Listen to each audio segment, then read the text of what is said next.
ಏನು ಸಂದೇಶ್ ನಾಗರಾಜ್ ಅವರಿಗೆ 80 ವರ್ಷನಾ? ನಂಬೋಕೆ ಸಾಧ್ಯ ಇಲ್ಲ.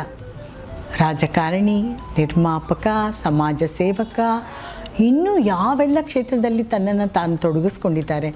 ಅಬ್ಬಬ್ಬಬ್ಬ, ಇದನ್ನೆಲ್ಲ ಮಾಡೋದಕ್ಕೆ ಅವ್ರಿಗೆ ಆ ಹುರುಪು, ಆ ಉತ್ಸಾಹ ಅದೆಲ್ಲ ಎಲ್ಲಿಂದ ಬರುತ್ತೋ ಏನೋ. ಅವರ ಮಾತನ್ನು ಕೇಳ್ತಾ ಇದ್ದರೆ ಎಷ್ಟು ಮೆದುವಾಗಿ ಮಾತಾಡ್ತಾರೆ ಅಂದರೆ ಪಕ್ಕದಲ್ಲಿರೋರು ಕೇಳಿಸೋದೇ ಇಲ್ಲ. ಆದರೆ ಕೆಲಸ ಅದೆಲ್ಲ ಮಾಡಬೇಕಾದ್ರೆ, ನಿರ್ಮಾಣ ಸಂಸ್ಥೆಯಲ್ಲಿ ತೊಡಗಿಸ್ಕೋಬೇಕಾದ್ರೆ ಎಷ್ಟು ಒಂದು ಜೋರಾಗಿ, ಒಂದು ಗತ್ತಿಂದ ಹೀಗೆ ಆಗಬೇಕು ಅಂತ ಒಂದು ಶ್ರದ್ಧೆ, ಒಂದು ಭಕ್ತಿ ಮತ್ತು ಆರ್ಡರ್ ಮಾಡೋದು, ಇದೆಲ್ಲವನ್ನು ಅವರು ಎಷ್ಟು ಅಚ್ಚುಕಟ್ಟಾಗಿ ತೂಗಿಸ್ಕೊಂಡು ಹೋಗ್ತಾಯಿದ್ರು ಅಂದರೆ, ನಾನು ಕೂಡ ಅವರ ಸಂಸ್ಥೆಯಲ್ಲಿ ಕೆಲಸ ಮಾಡಿದ್ದೀನಿ. ಒಂದು ಮಣ್ಣಿನ ದೋಣಿ ಅನ್ನೋ ಚಿತ್ರ, ಮತ್ತು ಇನ್ನೊಂದು ಹೆಸರು ಮಾಡ್ತಿದ್ದೀನಿ, ಲೋಕೇಶ್ ಅವರು ನಾನು ಇಬ್ಬರು ಅಭಿನಯ ಮಾಡಿದ್ವಿ.